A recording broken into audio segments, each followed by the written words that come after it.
On the unit itself, you'll find two motion sensors, one on the side which will keep the water tap running until it detects motion again. This is for when you need to have the tap on longer when filling up a pan with water, for example.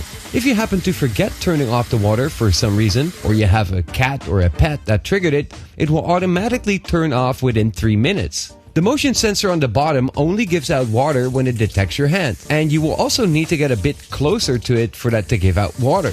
And when you either remove or lower your hand from the sensor, it will stop giving water, so this is probably best for washing your hands. On the side of the unit, there's a rubber cap which has a micro USB port to charge its internal battery, making this the weirdest thing I've ever charged. And I've only charged it just once after I got it about 3 months ago, and it's still up and running, so it seems to consume very little power.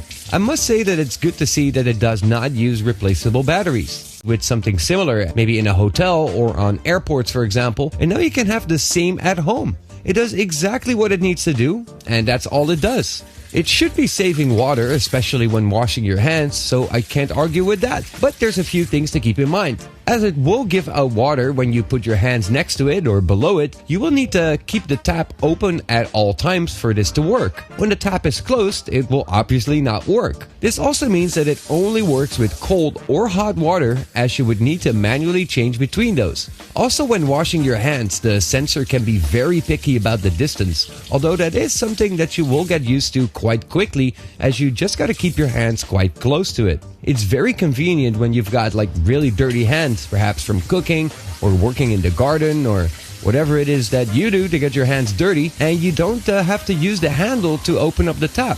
Also, when you have your hands full when cooking, it can be very helpful. So overall, I am quite positive about this water